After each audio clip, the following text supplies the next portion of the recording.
አርእስተ ዜናም ጠቅላይ ሚኒስትር አብይ አህመድ የደብረ ማርቆስ አውሮፕላን ማረፊያ ለሕዝብ ጥያቄዎች ምላሽ ሰጠ፣ ለኢኮኖሚ እድገት አዲስ ምዕራፍ የከፈተ ነው አሉ።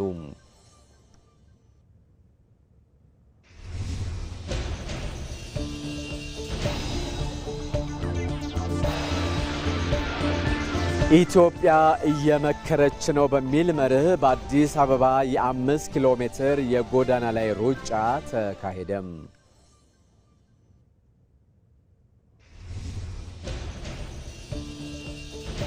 ከንቲባ አዳነች አቤቤ አዲስ አበባን እንደ ስሟ ለመቀየር የተገባውን ቃል በተግባር ለመተርጎም ባለፉት 5 ዓመታት በርካታ መሰረታዊና ስር ነቀል ለውጦች ተከናውነዋል አሉ። ከውጭ የዜና ምንጭ የቀድሞ የኳታሩ መሪ ሼህ ሐማድ ቢን ካሊፋ አልታኒ ከዚህ ዓለም በሞት ተለዩ።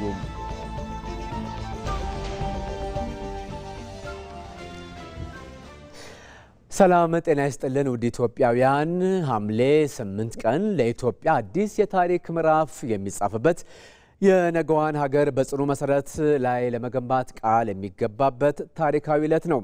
ታላቁ ምክክር 3 ቀናት ብቻ ቀርተውታል። የፊታችን ረቡዕም ይካሄዳል። በዚሁ በውጉት በሚጠበቀው ታላቁ ሀገራዊ ምክክር መድረክ በሕግ ፊት እኩልነትን፣ ፍጹም ተጠያቂነትና የፍትህ ተደራሽነትን በማረጋገጥ በዜጎችና በመንግስት መካከል ያለውን እምነት ለመመለስ የሚያስችል መሰረት የሚጣልበትም ነው። ሕግ የጥቂቶች መጠበቂያ ሳይሆን የሁሉም ዜጎች እኩል መከታ የሚሆንባትንና እውነተኛ ሕጋዊነት የሚነግስባትን ሀገር ለመፍጠር ይህ የምክክር መድረክ የመገናኛ ድልድይ ሆኖም ቀርቧል። የሕግ የበላይነትን ከጽንሰ ሐሳብ ባሻገር ወደ ተግባር የሚቀይሩ ነፃና ገለልተኛ ተቋማትን ለመገንባት የሚያስችል ፍኖተ ካርታም የሚመነጭበትም ነው። በዚህም የዲሞክራሲ እሳቤና ትግበራው ኢትዮጵያውያን የጋራ መድናቸውን የሚተልሙበት ታሪካዊ መድረክም ሆኖ ያገለግላል። በመሆኑም ይህ የሐምሌ 8 ቀን ታሪካዊ አጀንዳ የትውልድ መድረሻ የሆነችውን ፍትህ የሚነግስባትን፣ ተቋማት የሚከበሩባትንና የሕግ የበላይነት የተረጋገጠባትን አዲሲቷን ኢትዮጵያን ለመገንባት መላው ሕዝብ በአንድነት የሚመክርበት፣ ጽኑ መሰረት የሚጥልበት ወርቃማ ዕድል በመሆኑ ስኬቱን በጋራ ለመቋደስ የሁሉም ኢትዮጵያውያን አጋርነትና ይሁንታ ያስፈልጋል። ምርጫችሁን የኢትዮጵያ ቴሌቪዥን ስላደረጋችሁ እናመሰግናለን። ከምሽቱ ዜና ጋር ተመስገን በየነ ነኝ። ከኛ ጋር ሆኑ። ቀዳሚው ዜናችን ይህ ነው። ጠቅላይ ሚኒስትር አብይ አህመድ የደብረ ማርቆስ አውሮፕላን ማረፊያ ለሕዝብ ጥያቄዎች ምላሽ የሰጠ፣ ለኢኮኖሚ እድገት አዲስ ምዕራፍ የከፈተ መሆኑን ገለጹ። ጠቅላይ ሚኒስትር አብይ በደብረ ማርቆስ ከተማ የተገነባውን አውሮፕላን ማረፊያ መርቀዋል።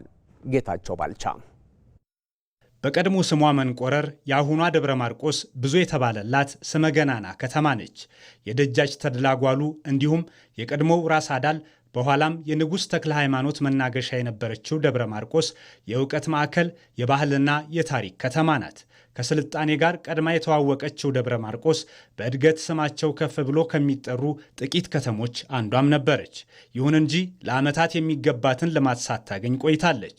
አሁን በከተማዋ በተገነባውና በጠቅላይ ሚኒስትር አብይ አህመድ በተመረቀው አውሮፕላን ማረፊያ ደብረ ማርቆስ ወደ ቀድሞ ገናና ስሟ መመለስ የሚያስችላትን ጉዞ ጀምራለች። ለዚህ አይነቱ ልማት ቀጣይነት ደግሞ ሰላምን አስተማማኝ ማድረግ እጅጉን ወሳኝ ነው።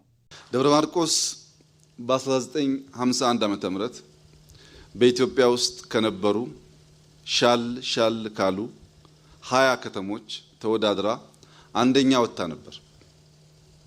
የዛሬ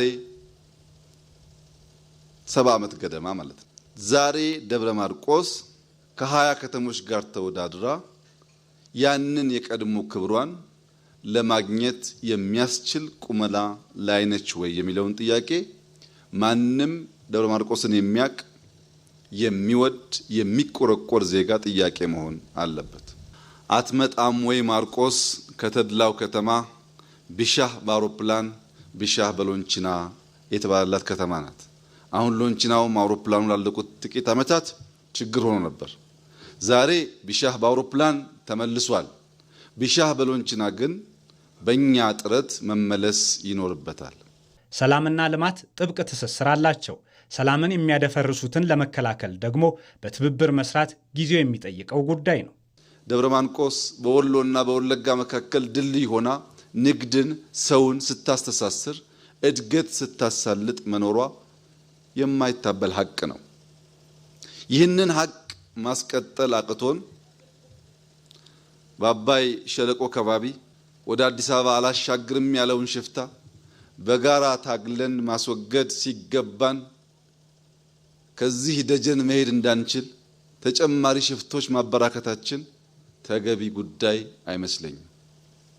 የትም ቦታ ያለውን ሽፍታ ተሰናስለን ተደማምረን በማስወገድ የሕዝባችንን ሰላምና ልማት ማረጋገጥ ሲኖርብን ጭራሽ ወደ ቀያችን ወደ ሰፈራችን ሽፍቶች የተበራከቱ ሰዎች በነፃነት ከቦታ ቦታ ተንቀሳቅሰው ስራ መስራት ወደማይችሉበት ደረጃ መድረሳችን ለሁላችንም አጠያያቂ፣ ጥዩፍ፣ የማይገባ ልንማርበት የሚገባ ጉዳይ ይመስለኛል። ደብረ ማርቆስ የዘመናት የአየር ትራንስፖርት መሻቷ በመንግስትና በልማት ፈላጊው ሕዝብ ብርቱ ጥረት ተሳክቷል። የመኪና መንገዱም እንደ ልብ እንዲሆን መንግስት ለሰላም አሁንም በሩን ክፍት አድርጓል። ሕዝቡም ለልማቱ ያሳየውን ቁርጠኝነት ከመንግስት ጎን ሆኖ ዘላቂ ሰላምን ለማረጋገጥ ሊሰራ ይገባል። መንግስታችን ከሕዝቡ ጋር በመተባበር ሊወያዩ ሊነጋገሩ ለፈለጉ ማንኛውም ሰዎች በር ክፍት ነው። እጃችን የተዘረጋ ነው። ልባችን ክፍት ነው። እንቀራረብ፣ እንወያይ፣ እንነጋገር፣ ሀገራችንን ሰላም እናድርግ። የማያግባቡን ጉዳዮች ካሉ በሰላማዊ በሰለጠነ የፖለቲካ አግባብ መነጋገር ይቻላል። ከዛ ውጭ ያለው አማራጭ ኢትዮጵያን አይጠቅምም፣ አማራን አይጠቅምም፣ ጎጃምን አይጠቅምም፣ ምስራቅ ጎጃምን አይጠቅምም። የሚታየውን እየካድን የማይጨበጠውና የሰማነውን ብቻ እየተቀበልን ብንለያይ ኪሳራው የበዛ ስለሚሆን ወገኖቻችን በተደማመጠ፣ በተከባበረ፣ በተደመረ መንፈስ ለልማት እንድንነሳ አደራ አላችሁ ፈልጋለሁ። ልዩነቶችን በመነጋገር መፍታት ዘላቂ ልማትን ለማረጋገጥ ሁነኛው መንገድ ነው። ለዚህ ደግሞ ውይይትን ባህል ማድረግ ከሁሉም ወገኖች ይጠበቃል። በሀገራችን ሳይረግጡት አይሰበር፣ ሳይታገሱት አይበገር ይባላል። አንድ ጫጩት ከእንቁላል ውስጥ ጫጩት ሆና እንድትወጣ ሙቀት ያስፈልጋታል፣ ጥበቃ ያስፈልጋታል፣ ጊዜ ያስፈልጋታል። ስለፈለግን ብቻ አሁኑ እንቁላሉን ብንሰብረው በቂ ሙቀት ካላገኘች፣ ጊዜ ካላገኘች ጫጩት አይገኝም። እንደዚሁ ልማት ትብብር ይፈልጋል፣ ጥበቃ ይፈልጋል፣ ጊዜ ይፈልጋል። ተሳክቶ ሲታይ ፍሬው ግን እንደዚህ ለምድርም ለሰማይም ሳቅ ይሆናል። ጊዜ ለሚመልሰው ጉዳይ፣ ትዕግስት ለሚመልሰው ጉዳይ፣ ትብብር ለሚመልሰው ጉዳይ መለያየት፣ መገዳደል፣ አጋጉል ልምምድ ባህላችን እንዳይሆን ኢትዮጵያ ጥንታዊት፣ ታሪክ ጠገብ፣ ሰላሙንም ጦርነቱንም የምታቅ ሀገር ነች። የጎደላት ልማት ነው። የጎደላት ብልጽግና ነው። የጎደላት መደማመጥ፣ መከባበር፣ በታሪክ ላይ ቆሞ መልካም መልካሙን ወስዶ የቀረውን እየሞሉ ለልጆቻችን የተሻለ ሀገር ማስረከቡ ነው ችግር የነበረው። ያንን ወቅታዊ ችግር ለመፍታት በጋራ እንድንቆም በታላቅ ትህትና ጥሪዬን አቀርባለሁ። በደብረ ማርቆስ የተገነባው አውሮፕላን ማረፊያ አውሮፕላኖችን ብቻ ይዞ አይመጣም። የሕዝብ ተስፋን፣ የንግድ ዕድልን፣ የቱሪዝም እንግዶችንና የወደፊት ህልሞችንም ጭምር እንጂ።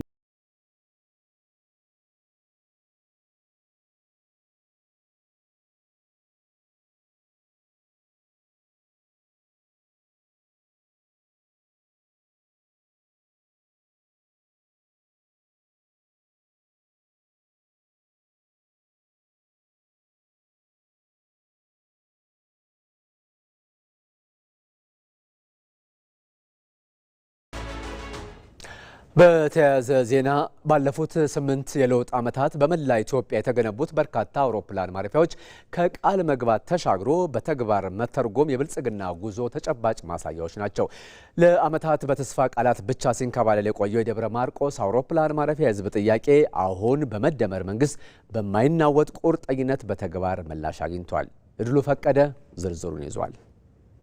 የባህል የፖለቲካና የንግድ ማዕከሏ ታሪካዊቷ ደብረ ማርቆስ ከተማ ለዓመታት ከኢንቨስትመንት ርቃ እድገቷ ባለበት ህያጅ ሆኖ ለመክረም ተገዳለች። ሀብቷን የሚገልጥ ጠፍቶ ለዘመናት ተመልካች የናፈቃት ደብረ ማርቆስ በተለያዩ ምክንያቶች ሲንከባለልና በተስፋ ቃላት ብቻ ዓመታትን ያሳለፈው አውሮፕላን ማረፊያን ዛሬ እውን አድርጋለች። የመደመር መንግስት ፍትሐዊ የልማት ተደራሽነትን ይዞ ብቅ ሲል ታሪኳ ተቀይሯል። መንግስት የህዝብን የቆየ ጥያቄ በቃል ብቻ ሳይሆን በተግባር ለመመለስ ቆርጦ በመነሳቱ ፈታኝ የሎጂስቲክና የበጀት መሰናክሎችን በመሻገር የደብረ ማርቆስ አውሮፕላን ማረፊያን በተጨባጭ እውነታነት መቀየር ችለዋል። ባለፉት 30 ዓመታት የአካባቢው ህዝብ በማያቋርጥ ሁኔታ የአውሮፕላን ማረፊያ እንዲገነባለት ሲጠይቅ ቆይቷል። ሆኖም ግን ምላሹ አዎንታዊ አልነበረም። ይባስ ብሎም ከአዲስ አበባ ባለው በቅርብ ርቀት ምክንያት የየብስ ትራንስፖርት ብቻ አካባቢው እንዲጠቀም የሚያስገድድ በተለይም ደግሞ ከተፈጥሮ ጋር በተያያዘ የትራንስፖርት አገልግሎት ማግኘት እንደማይችል ከዛሬ 20 ዓመት በፊት በግልጽ ተነግሮት ተስፋ ቆርጦ የቆየ ህዝብ ነው። ምስጋና ለፓርቲያችንና ለመንግስታችን ይግባውና አስቀድሞ የነበረውን የተፈጥሮ ህግን ያህል የማይነካ የሚመስለውን ተስፋ የሚያስቆርጥ አሉታዊ ምላሽ ቀሪ በማድረግ እነሆ ዛሬ ለህዝባችን ይህን የመሰለ ዘመናዊ የአየር ማረፊያ ገንብቶ አስረክቦናል። ለአካባቢው ማህበረሰብ በድጋሚ እንኳን ደስ አለን፣ እንኳን ደስ አላችሁ ለማለት ነው። የአውሮፕላን ማረፊያው ግንባታ ጥያቄ በተግባር መመለስ የደብረ ማርቆስ ህዝብ የልማት ጉጉት ይበልጥ ያነሳሳ ታላቅ ስኬት ሆነዋል። ይህ የልማት ተስፋ ከተማውና አካባቢው ሌሎች ምላሽ የሚሹ በርካታ የልማትና የመሰረተ ልማት ጥያቄዎች ጆሮ እንደሚያገኙ ያስተማመነም ሆነዋል። ልማትና ሰላም የአንድ ሳንቲም ሁለት ገጽታዎች ናቸውና በመደመር መንግስት ቁርጠኝነት የተገኘውን ታላቅ ድል ይዞ ወደ ላቀ ብልጽግና ለመሻገር የአካባቢው ህዝብ ልማቱን በሰላም ሰላሙን ደግሞ በልማት ለማሳጀብ ቆርጦ መነሳት ይጠበቅበታል። ግንባታው የጥያቄው የህብረተሰቡ ተመልሷል። ወደፊትም የሚኖሩ ጥያቄዎች በፓርቲያችንና በመንግስታችን ታታሪነትና የጸና ፍላጎት ብዙዎቹ እንደሚተመለሱም እተማመናለሁ። ነገር ግን በእኛ በኩል በትልቁ መስራት ያለብን ጉዳይ አለ። ይሄው ምንድነው? የመጀመሪያው የአካባቢያችንን ሰላም በእጅጉ እንዲሻሻል ማድረግ ይኖርብናል። በአሁኑ ሰዓት በአማራ ህዝብ ጥያቄ ስም የማሉ ህዝባችንን የሚያደናግሩ ከህዝባችን ጠላት ከሆኑ አካላት ጋር ከኢትዮጵያን ጠላቶች ጋር በማበር ህዝባችንን እያሰቃዩ የሚገኙ አሚኬላዎች በውስጣችን ተዘግዝገው ይገኛሉ። ይሄም ህዝባችንን በእጅጉ ለስቃይ እየዳረገ ይገኛል። ይህንም በዋነኛነት መታገልና ማስወገድ ያለብን ደግሞ ከመንግስት ኃላፊነት በላይ የህዝብ ኃላፊነት ሆኖ ይገኛል። ባለፉት 8 ዓመታት ሀብትን ወደ ጥቅም መቀየር እንዲያስችል የተከናወኑት የኤርፖርት ግንባታዎች በይዘታቸውም በቁጥራቸውም ከፍተኛ ናቸው። መንግስት ዋነኛው ግቡን እያንዳንዱ የኢትዮጵያ ክፍል የዘመናዊ የትራንስፖርት ተጠቃሚ እንዲሆንና የኢኮኖሚ ትስስር ይበልጥ እንዲጠናከር በማድረግ አረጋግጠዋል። የንጉሥ ተክለ ሃይማኖት አውሮፕላን ማረፊያ ባለፉት 8 የለውጥ ዓመታት ተገንብተው አገልግሎት መስጠት ከጀመሩት የሀገር ውስጥ አውሮፕላን ማረፊያዎች 5ኛው፣ ኢትዮጵያ ውስጥ ካሉት የሀገር ውስጥ አውሮፕላን ማረፊያዎች 25ኛው ሆኗል። በዚሁ የለውጥ ዘመን ግንባታቸው ከተጀመረው አዳዲስ የአውሮፕላን ማረፊያዎች መካከል ሌሎቹም 2ቱ ግንባታቸው በመጠናቀቅ ላይ ስለሆነ በቅርቡ አገልግሎት ይጀምራሉ። ዓላማችን ደህንነቱ የተጠበቀ አስተማማኝና ተደራሽነት ያለው የአየር ትራንስፖርት አገልግሎት በማቅረብ ሀገራችን እያካሄደችው ያለውን ፈጣን ሁለገብ እድገት ማሳለጥ ነው።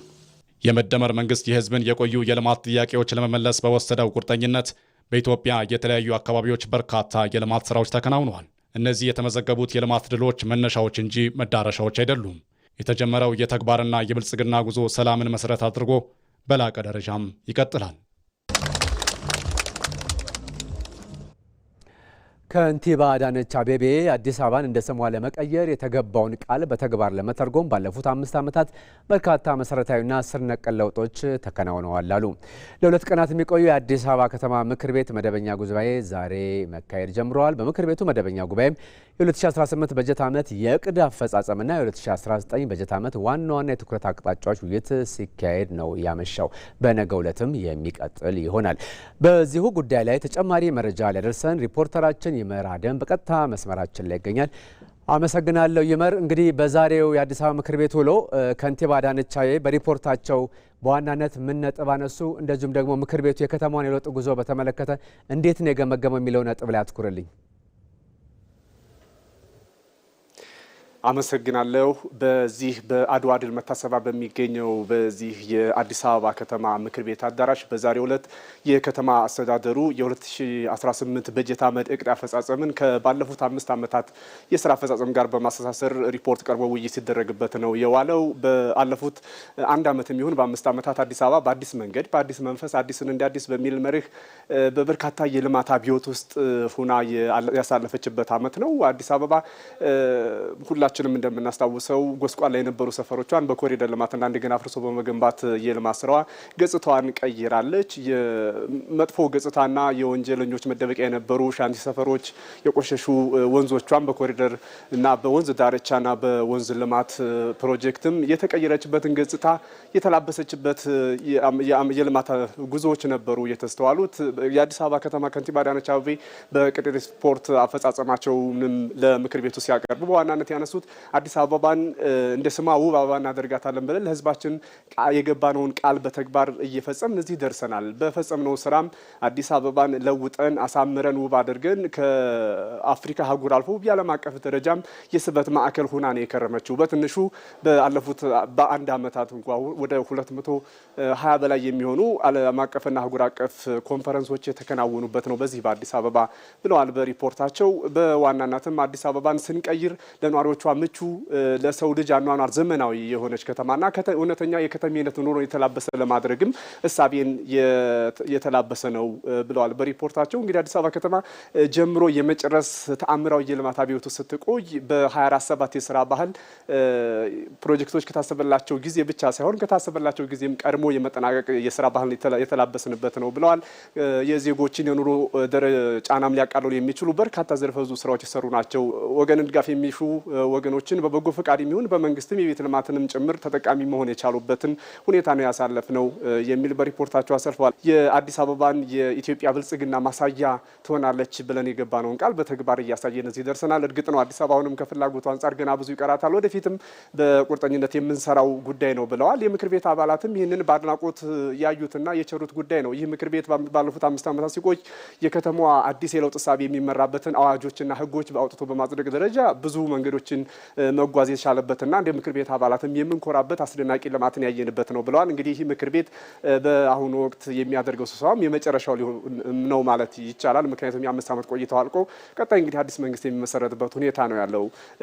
ለልጆቻችን ለትውልድም ትልቅ ታሪክ የምንነግረው አዲስ የልማት አብዮት የተቀጣጠለበት ነው ብለዋል። እንግዲህ በሰሞኑ ጉዳይም ብናነሳ በከተማዋ ጀሞ አካባቢ ጎርፍ ያጋጠመውም የከተማ የፍሳሽ ማስወገጃ መስመሮች ዘመናዊ ሆኖ ተሰርቷል። ነገር ግን በፍሳሽ ማስወገጃው ላይ ከዚህ በፊት በተፈጠረ ስህተት ቀደም ሲል ባለው ቤትና የተለያዩ ግንባታዎች ተሰርተውበት የተገኘ ነው። ያንን ለማስተካከል እርምጃዎች እየተወሰዱ ነው ብለዋል ከንቲባዋ። ከዛ ባሻገርም የአከራይ ተከራይ ሁኔታንም የነዋሪዎቻችን የኑሮ ጫና የምናቃለልበት አንዱ መንገድ በመሆኑ ይህንን ጥናት ተጠንቶ በአዋጅና በውል እንዲሆን ይህም ማለት 11.5 የመጨረሻው ጣሪያ ይህንን ተሰልቶ እንዲጨመር የተደረገበትና ይፋ የተደረገበት ሁኔታን ማውጣት ተችሏል። በኋላ በአጠቃላይ የአዲስ አበባ ከተማ ምክር ቤት ዛሬ ያደረገውን የዕቅድ አፈጻጸም ሪፖርት በአሁኑ ሰዓት አጠናቋል። ነገ በሁለተኛ ቀኑ ተጠናክሮ የሚቀጥል ነው የሚሆነው። እንግዲህ የተለያዩ የልማት ስኬቶችን እያነሱ ቀሪ ደግሞ ይቀራሉ፣ የዜጎችን ተጠቃሚነት ይበልጥ ያጠናክራሉ ተብሎ የሚነሱ ጉዳዮችንም የሚያነሳበት ይሆናል ተብሎ ይጠበቃል።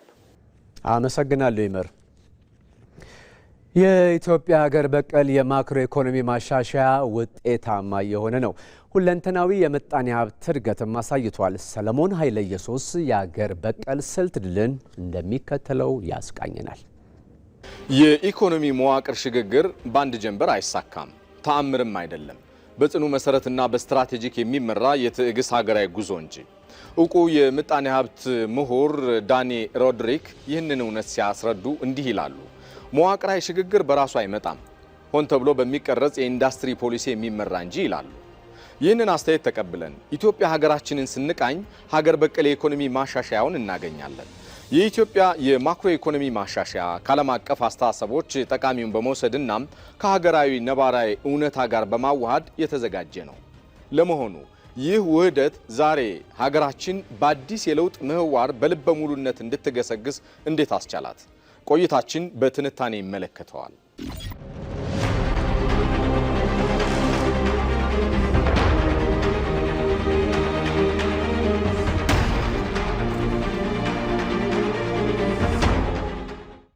የዚህን ዜና ትንታኔ እውን ለማድረግ እስኪ ጥቂት ወደ ኋላ ልመልሳችሁ።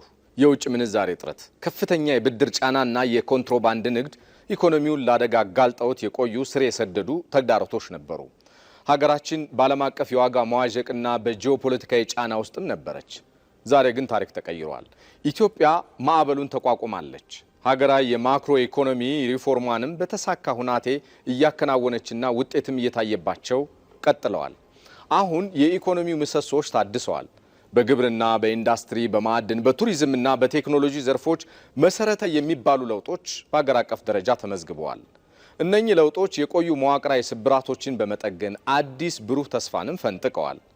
በመደመር መንግስት እየተተገበረ ያለው ሀገር በቀል የኢኮኖሚ ማሻሻያ ምጣኔ ሀብታዊ ስብራቶችን አክሞ ለማዳን የተወሰዱ ስትራቴጂካዊ እርምጃዎችም ጭምር ናቸው። ይህ በጥንቃቄ የተመራ ሪፎርም ታዲያ ኢኮኖሚው ከነበረበት አረንቋ አውጥቶ የመቋቋም አቅም እንዲገነባ ማስችሎታል። በእርግጥም ሪፎርሙ በታሪክ ታይቶ የማይታወቅ የውጭ ካፒታል ፍሰትንና የምንዛሬ ክምችትንም አስመዝግቧል። በቅድሚያ ሁለንተናዊ የምጣኔ ሀብት እድገቱን እንመልከተው እስኪ። በግብርናው ዘርፍ በተለይም በኩታ ገጠም እርሻዎችና በመስኖ ልማት ላይ የተሰሩ ስራዎች የ7.7 በመቶ እድገት እንዲመዘገብ አስችለዋል። ዘንድሮ 29 ሚሊዮን ሄክታር መሬት ታርሶ 1.3 ቢሊዮን ኩንታል ምርት ተሰብስቧል። የፋብሪካዎች የማምረት አቅም ከ47 በመቶ ወደ 67 በመቶ ያደገ ሲሆን የ12.7 በመቶ የኢንዱስትሪ እድገት እንደሚመዘገብ አመላካቾች ይጠቁማሉ። የአገልግሎት ዘርፉ በጤናማነት የእድገት ፈሩን ይዞ በመገስገስ ላይም ይገኛል። በዚህ በአዲስ አበባ ከተማ ከ200 በላይ ዓለም አቀፍ ስብሰባዎች መካሄዳቸውና የኢትዮጵያ አየር መንገድ በ8 ዓመታት የማጓጓዝ አቅሙን በ3 እጥፍ ማሳደጉ ከአገልግሎት ዘርፍ ስኬቶች መካከል የሚጠቀሱ ናቸው። የአገልግሎት ዘርፉ በተጠናቀቀው የበጀት ዓመት 9.8 በመቶ፣ ጥቅል ሀገራዊ ኢኮኖሚው ደግሞ ከ10.2 እስከ 10.3 በመቶ የምጣኔ ሀብት እድገት እንደሚያስመዘግብ የመጀመሪያ ደረጃ የጥናት ውጤቶች ያመላክታሉ። ሀገር በቀል የኢኮኖሚ ማሻሻያው በውጭ ንግድና የካፒታል ፍሰት ላይ መሰረታዊ ለውጥን አምጥቷል። ባለፉት 12 ወራት ብቻ 38 ቢሊዮን ዶላር የውጭ ምንዛሬ ወደ ሀገር ገብቷል። የሀገራችን የውጭ ምንዛሬ ክምችትም ከዚህ ቀደም ከነበረበት በ20 እጥፍ በላይ አድጓል። በዲጂታይዜሽን ላይ ትኩረት መደረጉ ገቢን ማሳደግ፣ ፋይናንስ፣ አስተዳደርና ዕዳ ክፍያ ላይ ጉልህ መሻሻል እንዲታይም አድርጓል። 1.5 ትሪሊየን ብር የሀገር ውስጥ ገቢ መሰብሰብ የተቻለው በዲጂታይዜሽን ማሻሻያው አማካኝነትም ጭምር ነው። ስኬቱ ካለፉት 27 ዓመታት አጠቃላይ ድምር የ150 በመቶ ብልጫም ያለው ነው። የበጀት ጤናማነትና ገበያ ማረጋጋት ላይም ይበል የሚያስብል ውጤቶች ተመዝግበዋል። በትይዩ ገበያና በባንክ መካከል የነበረው የውጭ ምንዛሬ ልዩነት ወደ 12 በመቶ ዝቅ ማድረግ ተችሏል። መንግስት ለመጀመሪያ ጊዜ ከብሔራዊ ባንክ ሳይበደር በግምጃ ቤት ሰነድ ወጪውን የሸፈነበት ዓመት መሆኑ የኢኮኖሚ ሪፎርሙ ስኬት ሌላኛው ማሳያ ነው። ለማህበራዊ ዋስትና ስራዎች በዓመት ትልቅ በጀት ወጪ ሆኗል። የኑሮ ውድነትን ለማርገብ በነዳጅ ማዳበሪያና ማህበራዊ ሴፍትኔት ላይ 400 ቢሊዮን ብር የበጀት ድጎማም ተደርጓል። በኢኮኖሚው ዘርፍ የተመዘገቡት እነኚህ ሁሉ አስገራሚ ስኬቶች ታዲያ የመደመር መንግስት የተከተለው ሀገር በቀል የኢኮኖሚ ሪፎርም ሀገራችንን ወደማይቀለበስ መዋቅራዊ ሽግግር ያደረሳት ስለመሆኑ በተጨባጭ የሚያረጋግጡ ምስክሮች ናቸው። ይህ ታሪካዊ የምጣኔ ሀብት እድገት፣ የበጀት ዲሲፕሊንና የፋይናንስ መዋቅር ማሻሻያ ውጤት ባለፉት አስቸጋሪ ዓመታት ጊዜ ውስጥ ተፈትኖ ያለፉ የኢትዮጵያ ሀገራዊ ድሎች ናቸው። የኢኮኖሚ ሽግግራችን ዛሬም ይቀጥላል። በጽኑ መሰረት ላይ የቆመች የበለጸገች ኢትዮጵያን የመገንባቱ ጉዞም ፍጥነቱን እንደጠበቀ ወደፊት እየገሰገሰ ይቀጥላል።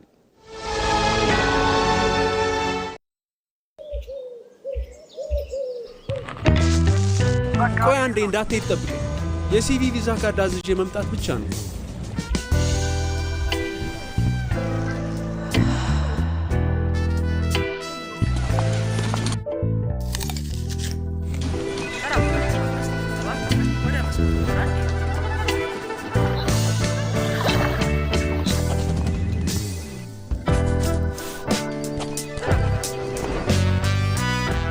ባንኮ በመዳፉ በያዙት ስልኮ ቤቶ ድረስ ከተፍ ይላል። ሰላም ጤና ይስጥልኝ። በማንኛውም ሰዓት በተመቸው ቀን ባሉበት ሆነው የኢትዮጵያ ንግድ ባንክን ቪዛ ካርዶን በስልኮ ማዘዝ ይችላሉ። የሲቢ ሞባይል ባንኪንግ መተግበሪያውን ይክፈቱ። ባንኪንግ የሚለውን ይክፈቱ። ቪዛ ካርድ ሰርቪስ የሚለውን ይምረጡ።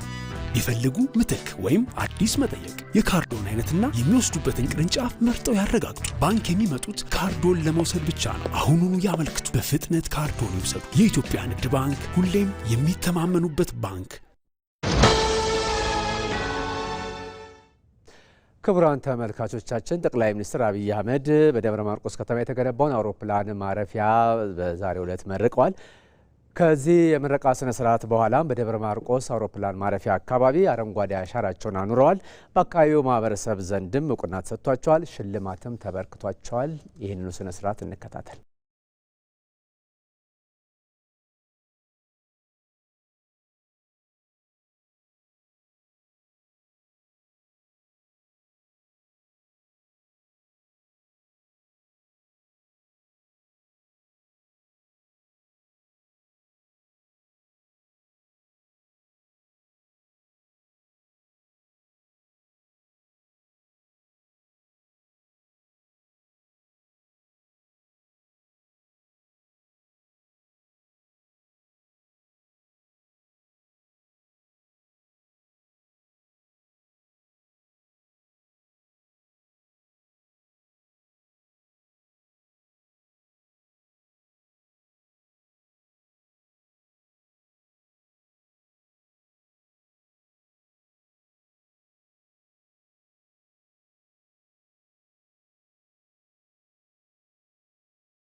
በእድሜ ያጣሁት የጎደለብኝ ነገር የለም።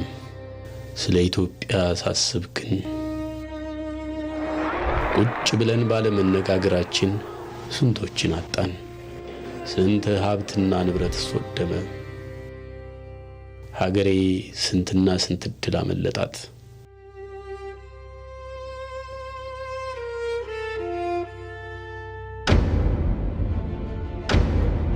ትላንትን በቁጭት አሳለፍን። ነገን ግን በጋራ ምክክር ብሩህ እናድርገው። እድላችን በእጃችን ነው። በጠረጴዛ ዙሪያ ሐምሌ 8 እንገናኝ።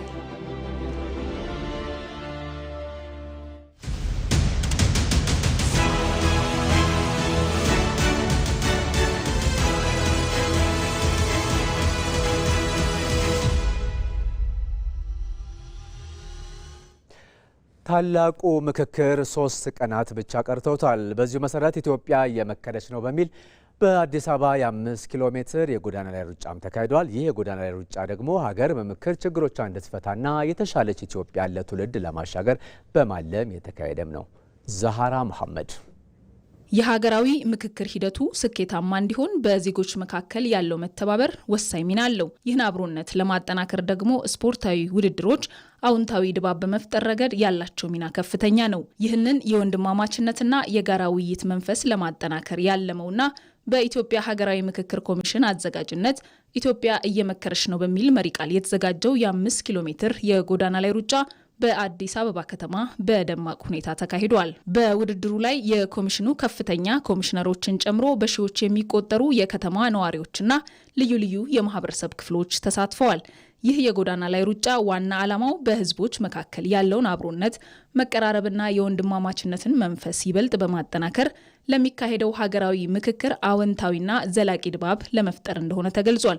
ሀገር በምክክር እንደምትጸና፣ በምክክር ሰላሟ እንደሚጠበቅ፣ በምክክር ሀገር እንደምትገነባና እያደገች የምትሄድ ሀገር ለትውልድ ማንበር እንደሚቻል መልእክት ለማስተላለፍ ነው። ይህ ታላቅ የጎዳና ላይ ሩጫ በዋናነት ሐምሌ 8 ለሚጀምረው ታላቅ ሀገራዊ የምክክር ጉባኤ ዜጎች በንቃት እንዲሳተፉና ድጋፋቸውን እንዲገልጹ ታስቦ የተሰናዳ ሲሆን በሩጫው ላይ የተሳተፉ ዜጎችም ይህን ዓላማ ለማሳካት ድጋፋቸውን አጠናክረው እንደሚቀጥሉ ገልጸዋል። በእውነቱ ይሄ ነገር መመካከር በጣም ደስ የሚል ነገር ስለሆነ ነው ለመሳተፍ የመጣሁት። ምክንያቱም ኢትዮጵያ እየመከረች ነው ማለት ኢትዮጵያ እየነገሰች ነው ማለት ነው እና ለዚህ ነው እኔ ደስተኛ ሆኜ ከልጆቼ ጋራ ልጆቼም ወደፊት በምክክር ነገራቶችን እንዲፈቱ ብዬ ነው የመጣሁት። ከዚህ በፊት ተደርጎና ታይቶ የማይታወቅ ነገር ስላየሁኝ በእድሜ ወደ 65 ሆኛለሁኝ። በዛች ባለኝ እድሜ ብዙም ያላየው ነገር አሁን አይቻለሁ። በጣም ተደስቻለሁ። ታላላቆቻችን ተመካክረው የተሻለች ኢትዮጵያ፣ ፍቅር ያላት፣ ሰላም ያላት ኢትዮጵያ እንዲገነቡ እፈልጋለሁ። በቃ ሁሉንም ነገር በጠረጴዛ ቁጭ ብሎ መነጋገር፣ ያለውን ችግር ተነጋግረን መፍታት እንጂ በጉልበት ምንም የሚመጣ ነገር የለም። ስንት ዓመት አየ ነው። ለኢትዮጵያ ዘላቂ ሰላም ብቸኛው መፍትሄ መነጋገር በመሆኑ ከምክክሩ ብዙ እንደሚጠብቁ የገለጹት ተሳታፊዎቹ የሀገራዊ ምክክር ኮሚሽኑም የጀመረው ጉዞ ውጤታማ እንዲሆን ሁሉም ድጋፍ እንዲያደርግ ጠይቀዋል። ሩጫው እንዲህ በጋራ እንደሮጥን ምክክሩ ላይም በጋራ ብንሰራ ለልጆቻችን ጥሩ ነገር ብናስተምር ብላለሁ። ከዚህ ጉባኤ የምጠብቀው ሁሉም ዲያስፖራውም 4000 ህዝቦች ናቸው የተሰባሰቡት። እነዚህ 4000 ህዝቦች ሰላምን እንደሚያመጡ ነው የምጠብቀው። ያው ተወያይተው ተመካክረው በጠረጴዛ ዙሪያ ላይ ተነጋግረው ሰላም እንዲያመጡ ነው የምጠብቀው። እኔ ሰላምን እጠብቃለሁ እላለሁ። የወደፊቱ እጣ ፈንታችን ብሩህ እንዲሆን ለልጆቻችን ብሩህ ሀገር፣ ተስፋ ያላት ሀገር ለማስረከብ እንድንችል ከሁሉም በእውነት በጎ የሆነ ድጋፍ፣ ከልብ የሆነ ድጋፍ፣ የምር የሆነ ደግሞ አስተዋጽኦ ከእያንዳንዱ ይጠበቃል። የሀገራዊ ምክክሩ ዓላማ ሀገርን ማጽናት፣ ዘላቂ ሰላምን መገንባት እንደመሆኑ ለምክክሩ ውጤታማነት ሁሉም የበኩሉን እንዲወጣ ኮሚሽኑ ጥሪ አቅርበዋል። የሩጫው ተሳታፊዎች ለኢቲቪ እንደተናገሩት ምክክሩ ለዘመናት የዘለቁ ችግሮቻችንን ለመፍታት መሰረት የምንጥልበት ነው ሲሉም ነው የተናገሩት። ከትናንት የመጡ አለመግባባቶች ወደ ነገ እንዳይሻገሩ የማድረግ የትውልድ ኃላፊነት በመሆኑ ለጉባኤው ስኬት ሁሉም ኃላፊነት አለበት ሲሉ ለሪፖርተራችን ዛህራ መሐመድ ተናግረዋል። ነው አስተያየታቸው። ሀገራችን ወደ አንድ መምጣት አለባት የሚሉ ሀሳቦች የያዘ ስለሆነ እጅግ በጣም ደስ የሚል ነው። ሀገራችን ከዚህ በፊት በነበረው ታሪክ ወደዚህም ወደዛ መሳሳቦች ነበሩ። አሁን እጅግ እድለኛ የኮሚሽን ተቋቁሞ ሀገራዊ አጀንዳ አሰባስቦ ለውይይት መብቃቱ እጅግ በጣም ደስ የሚል ነው። ለዓለም ኩራት እንዲሰማን የሚያደርግ ሀሳብ ነው። በዚህ እድሜ ይሄ በማየቴ አልሐምዱሊላህ ረብል ዓለሚን ብሔር የማይለይ እድሜ የማይለይ ሃይማኖት የማይለይ ሁሉም ያካተተ እንዲህ ነገር በዚህ እድሜ በማየቴ ለአላህ ምስጋናዬን አቀርባለሁ። ይቀጥል ኢትዮጵያ አሁንም እስከ መጨረሻ ትምከር፣ አሳቧ ይሳካ ብዬ ይሄ ነው ጸሎቴ። አገራችን በምክክር ነው ሁሉን ነገር የምታልፈው። በጦርነት በጠመንጃ በማንሳት ሳይሆን በምክክር በጠረጴዛ ዙሪያ ተመካክረን ነው ወደፊት የምንጓዘው እንጂ በጦርነት በተለያዩ ነገሮች ወደፊት ልንሄድ አንችልም። ኢትዮጵያ የምትሻገረው በምክክር ነው። መልካም ነገሮች እንጠብቃለን። ከዚህ በፊት ከአጀንዳ ማሰባሰብ ተጀምሮ ሲሰሩ የነበሩ ስራዎች አመርቂ ናቸው። ማህበረሰባችን በርካታ የሚያነሳቸው ጥያቄዎች ነው፣ በርካታ ማንግባባቸው ጉዳዮች ወደ ማግባባት እየደረስን ነው። አጀንዳ ተሰብስቦ አጀንዳዎቹ ያው ለውይይት ቀርበዋል ማለት ነው። የመጨረሻ ፋይናል ደረጃ ስለደረሱ እጅግ በጣም ደስ የሚል ሁኔታ ነው ያለው። ኢትዮጵያውያን አንድ ሆነው በሀገራቸው ጉዳይ ከዚህ በፊት ለምሳሌ ጣሊያን መክነን ያሸነፍንበት ሁኔታ ነበር። አንድ ስለሆን ነው። አሁንም የህዳሴ ግድባችን ኢትዮጵያውያን ከጫፍ እስከ ጫፍ ማንም ሳይደግፋቸው የህዳሴ ግድብ ገንብተው ለዚህ ያብቅተናል። ይህንንም ሀገራዊ ምክክር ኮሚሽን ዓለም በሙሉ በውጤታማነት ያሳካሉ ብሎ ይጠብቃል። ሀገራዊ ምክክሩ የታሪክና የማንነት ጥያቄዎችን በውይይት በመፍታት ለዘላቂ ሰላምና እንደዚሁም ደግሞ ሀገራዊ መግባባት ወሳኝ መድረክ ነው። የምክር መድረኩ የሃይማኖት ጉዳዮችን በአጀንዳነት የያዘ ሲሆን የጋራ መግባባትን በማስፈን ለተረጋጋች ኢትዮጵያ መሰረት እንደሚጥልም ነው የተጠቆመው። ወንዶሰን አፈወርቅ ዝርዝር አለው። የረጅም ዘመን ታሪክ የዳበረ ባህልና የብዝሃነት ውበት መገኛ የሆነችው ኢትዮጵያ በአንድ በኩል የታሪክ ኩራት፣ በሌላ በኩል ደግሞ ስር የሰደዱ የፖለቲካ ቁርሾችና ጥርጣሬዎች የሚጋጩባት ምድር ሆና ቆይታለች።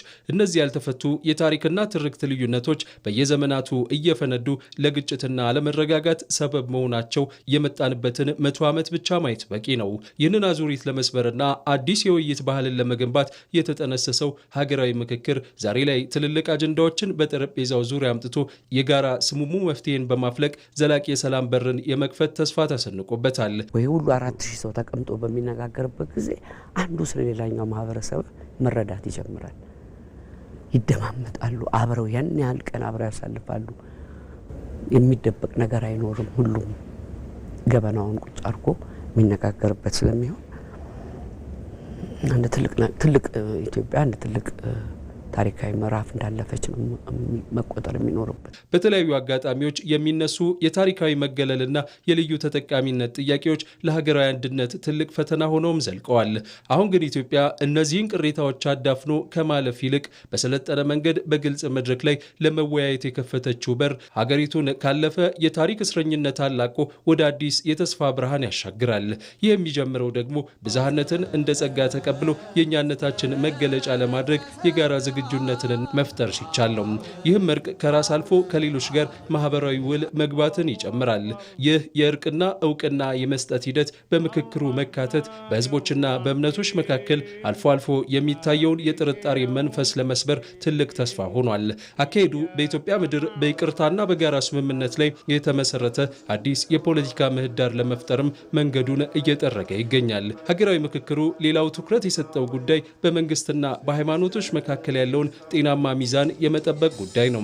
ኢትዮጵያ መንግስትና ሃይማኖት የተለያዩ መሆናቸውን በህገ መንግስቷ ብታወጅም ይህንን መርሆ በተግባር ላይ በመዋል ረገድ ግን ተግዳሮቶች ሲገጥሟት ቆይቷል። ለዚህ ጉዳይ ትኩረት ሰጥቶ መመካከሩ አንዱ ተቋም በሌላው ጣልቃ ሳይገባ የዜጎች የእምነት መብት እንዲከበር ያደርጋል። አለፍ ሲልም ሃይማኖትን ለተለየ የፖለቲካ አጀንዳ የመጠቀም ዝንባሌዎችን ያስቀራል። የእምነት ተቋማት በማህበረሰብ ውስጥ ያላቸው ከፍተኛ ተሰሚነትን ተከትሎ ከህዝብና ከመንግስት አሰራር ጋር ያላቸው መስተጋብር ወጥ የሆነ የጋራ መግባባት ያስፈልገዋል።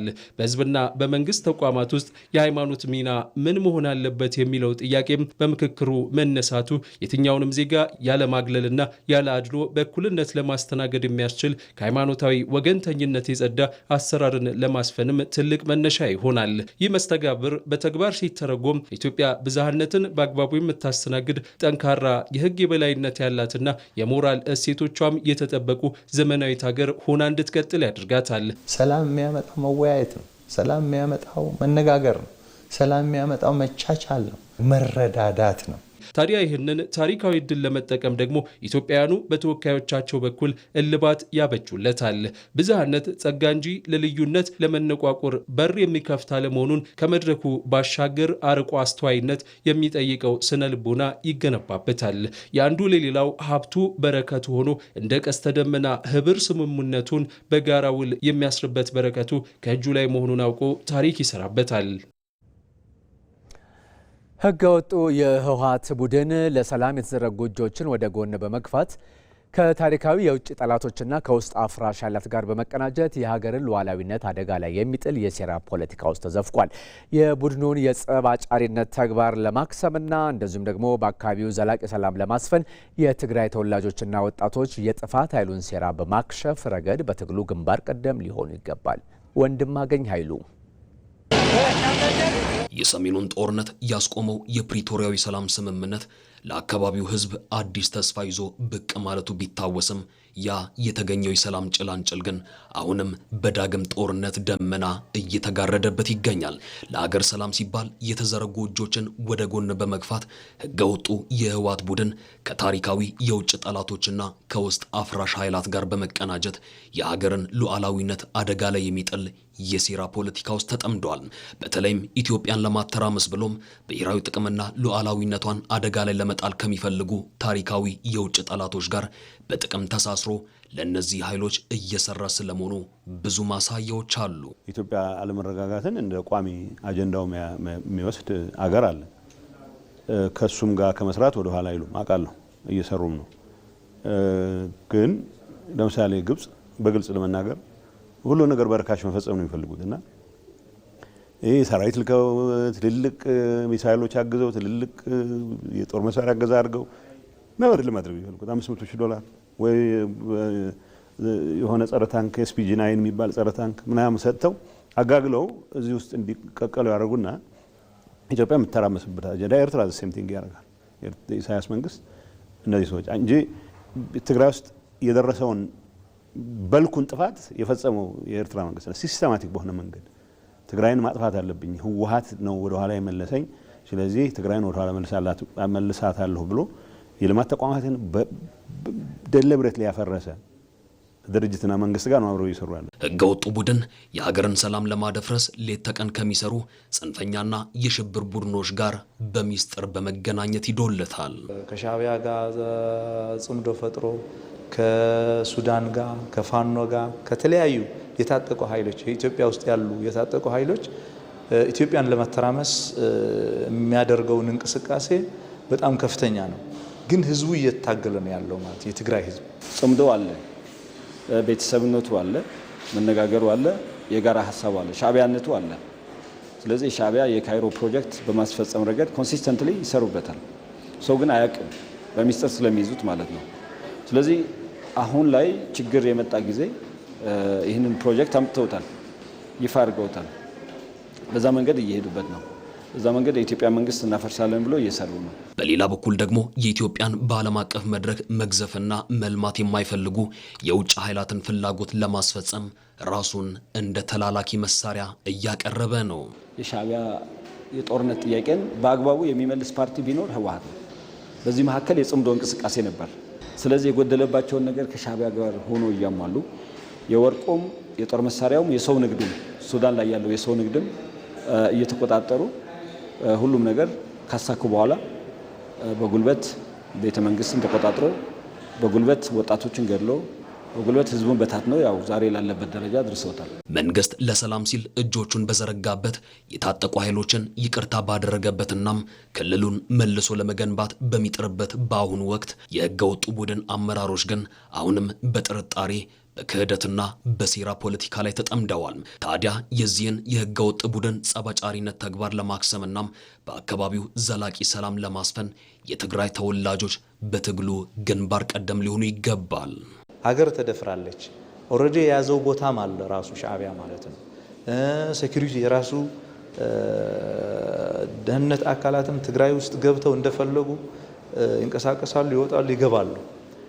ይሄ ነገር እንዴት ነው ሀይ ማለት የለበትም ወይ የሚለውን ሀሳብ እኛ እናነሳለን ማለት ነው። በዋናነት የትግራይ ተወላጅ ነው መታገል ያለበት ይሄ ነገር ማለት ነው። ህገወጡ የህወሓት ቡድን የሰላም ቋንቋ የማይገባው የኢትዮጵያን መረጋጋትና እድገት እንደ ትልቅ ስጋት የሚመለከት የጥፋት ኃይል መሆኑን በተግባር እያሳየ ነው። ይህንን ከውስጥም ከውጭም የተሸረበ የጥፋት ጥምረትናም የሰላም ስምምነት መጣስ የሀገርን ሉዓላዊነትና የህዝብን ደህንነት ለማስጠበቅ ሲባል በንቃት መከታተልና መመከት የወቅቱ አንገብጋቢ ጉዳይ ሆኗል።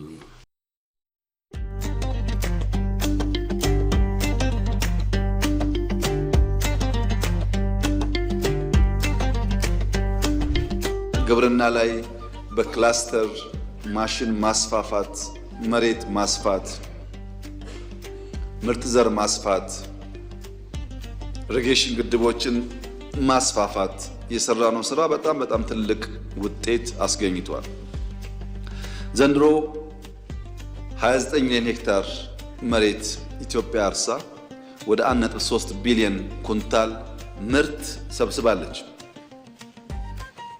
በሌማት ትሩፋት የጀመርነው ኢኒሼቲቭ በጣም አስደናቂ ውጤት እያስገኘ ይገኛል። ፍሩት አቮካዶ በአፍሪካ ሁለተኛው ኤክስፖርተር ሆነን በጣም ከፍተኛ ገቢ አግኝተንበታል። ስንጀምረው አቮካዶ የሚባል ነገር እንኳን ለኤክስፖርት የምታውቁት ነው።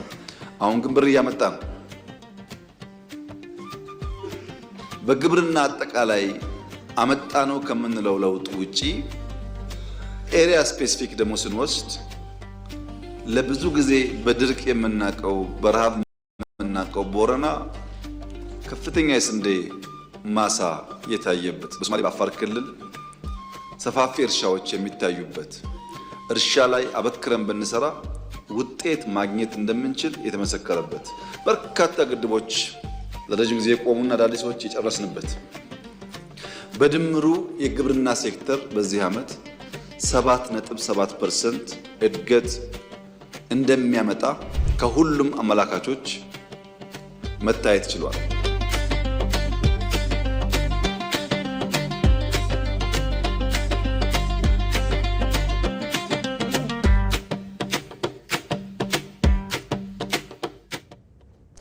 ቀጣዩ ዜናችን በአዲስ አበባ የቤት አከራዮች የኪራይ ጭማሪ ጣሪያና የወል እድሳትን ይመለከታል።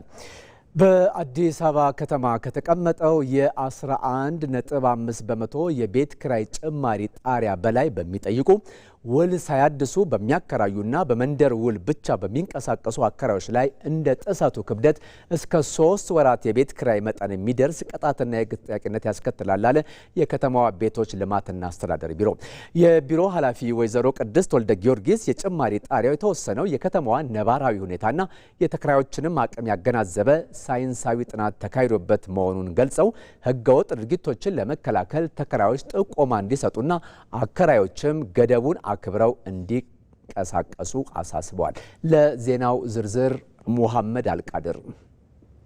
ለዓመታት የቤት ኪራይ ዋጋ በህጋዊ ስርዓት እጥረት ባልተመዘገቡ ውሎች ያልተገደበ የኪራይ ጭማሪና ተከራዮች በተደጋጋሚ ቤት እንዲቀይሩ በሚያስገድዱ ሁኔታዎች ሲታወቅ ቆይቷል። ይህንን ችግር ለመቅረፍ ላለፉት 2 ዓመታት የመኖሪያ ቤቶች ኪራይ አዋጅ በአከራይና ተከራይ መካከል ያለውን ግንኙነት በግልጽ የህግ ማዕቀፍ ለማስተዳደርና የሁለቱንም መብት በሚዛናዊ መንገድ ለማስጠበቅ ሲያገለግል ቆይቷል። ለ2019 በጀት ዓመት በተካሄደው የገበያ ጥናት መሰረትም በአዲስ አበባ የኪራይ ዋጋ ጭማሪ 11.5 በመቶ ብቻ እንዲሆን ተወስኗል።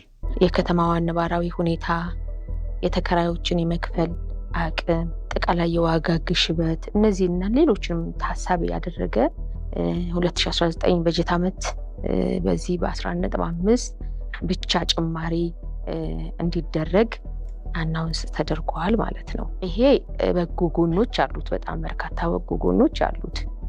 ተከራዩም ደግሞ አፎርድ ያደርገዋል ተብሎ ስለታመነበት የሁለቱንም ጥቅም ለማስጠበቅ እና ወጥ እንዲሆን ደግሞ ህግ አድርገን አውጥተነዋል ማለት ነው። 10% ብቻ ነው የሚበቃኝም ማለት ይችላል፣ 5% ማለት ይችላል። ግን የመጨረሻ ገደቡ ግን ከ11.5% በላይ መሄድ አትችልም ነው። ይኸው አሰራር የውል ምዝገባንም ወደ ዲጂታል ስርዓት ያሸጋገረ ሆኗል። የኪራይ ውሎች በህግ የተዘጋጀ መደበኛ ቅጽና ልዩ የዲጂታል መለያ ያላቸው ሲሆኑ በመንደር ወይንም በሰፈር ስምምነት ብቻ የሚደረጉ ህገወጥ የኪራይ ውሎች የወንጀል ተጠያቂነትን ያስከትላሉ። እንዲህ በሰፈር የሚዋዋሉ ውሎች አሉ ይባላል። which is ግን ስህተት ነው፣ ወንጀልም ጭምር ነው። መንግስት ኦልሬዲ አዋጅ አለው፣ ደንብ አድርገን አውርደን ደግሞ እየሰራን እየተገበርንበት ነው። ህጋዊ ተጠያቂነትን ስለሚያመጡ በእነዚህ ውል አከራይም ተከራይም ባይዋዋሉ ጥሩ ነው ብዬ እመክራለሁ።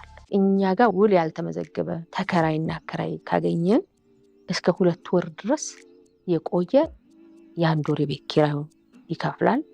ከ3 ወር በላይ ከሆነ ደግሞ የ2 ወር እያለ ደግሞ የ3 ወር እያለ ይሄዳል ቅጣቱ ማለት ነው። ከዚህም ባሻገር የህግ ተጠያቂነት ደግሞ አለው። ይህ የውል ስነ ስርዓት በተደጋጋሚ ቤት በመቀየር የሚከተለውን ማህበራዊና ኢኮኖሚያዊ ጫናን ለመቀነስም የሚያግዝ ነው። ተከራዩ 10 ሺህ ብር ነበር ሲከፍለው የነበረው፣ 2 ዓመት ሞላው። አሁን 11.5 ስናደርግ ደግሞ ሬቱን የዋጋ ማሻሻያ ሲደረግለት 11500 ብር ነው የሚያከራየው። አብሮት ለነበረውም 11500 ነው የሚያከራየው። እሱን አስወጥቶ ሌላ ቢያስገባም እሱን ነው የሚያስከፍለው። 11 የመሶብ አንድ ማዕከል አገልግሎት መስጫ አለን። ስለዚህ እዛም ሄዶ ውሉን ማደስ ይችላል። ከዚህም ባሻገር እዛው ቤት ላይ የነበረው ተከራይ የሚቀጥል ከሆነ እጃቸው ላይ ባለ የስልክ መስመራቸው ዌብሳይታችን ላይ ገብተው እዛው ውላቸውን የሚያድሱ ነው የሚሆነው። ኦንላይን ሰርቪሱን ማግኘት ይቻላል ማለት ነው። የህግ ተጠያቂነትን በግልጽ መንገድ ከማስቀመጥም ባለፈ መንግስት የቤት አማራጮችን ለማስፋት እየሰራ መሆኑንም ኃላፊዋ ገልጸዋል። ከተማችን አዲስ አበባ እንደምናውቀው ከዚህ ከለውጥ ወዲህ ብቻ እንኳን ወደ 496,000 ቤቶችን ከተማዋ ላይ ተገንብተዋል። በዚህ ለ2019ም ዝግጅታችንን አጠናቀን የመሬት ዝግጅት፣ የዲዛይን ዝግጅት፣ ስኪልድ የሆነ ማንፓወር ከሪፎርም ጀምሮ ተቋምን ሪፎርም ከማድረግ ጀምሮ ያለውን በሙሉ ዝግጅታችንን አጠናቀን እንግዲህ ወደ ትግበራ ልንገባ ነው። ይህ የውል ስነ ስርዓት የአከራይና የተከራይ መብቶችን በእኩልነት በማስጠበቅ ግልጽ የኪራይ ገበያና የማህበራዊ መረጋጋትን ለመፍጠር የሚያግዝ ማዕቀፍ እንደሆነም ተጠቁሟል። አመሰግናለሁ። መልካም ጊዜ ይመቻችሁ። አናቴ አንቺ ነሽ እኔን የምታግዢው።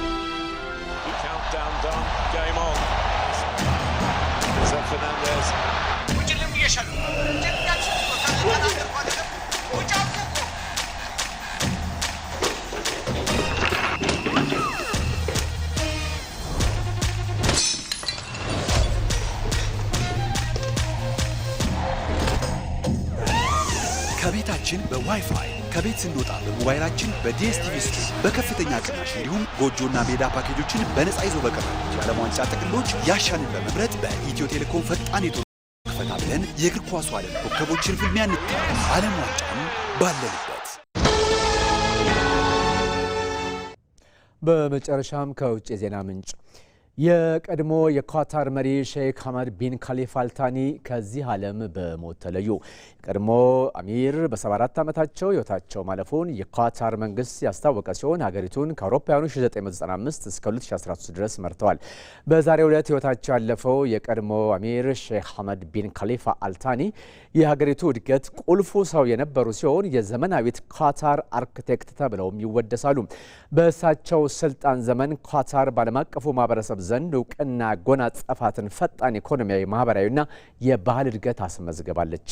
በሰሩት ስራ ኳታርን የዓለማችን ሀብታምና ተጽዕኖ ፈጣሪ ከሆኑ ሀገራት መካከልም ማሰለፍ ችሏል። ኳታርን በዓለም አቀፍ ደረጃ ተጽዕኖ ፈጣሪ ማድረግ የቻሉት የቀድሞ መሪ ከ18 ዓመታት የስልጣን ቆይታ በኋላ ስልጣናቸውን አሁን ሀገሪቱን እየመሩ ለሚገኙት ለልጃቸው ሼክ ሐመድ ቢን ካሊፋ አልታኒ ማስረከባቸውም ይታወቃል። የቀድሞ መሪዋን ህልፈት ተከትሎ ኳታር ከዛሬ ጀምሮ ለ4 ተከታታይ ቀናት የሚቆይ የሀዘን ቀን ማወጇን ነው አልጀዚራ የዘገበው።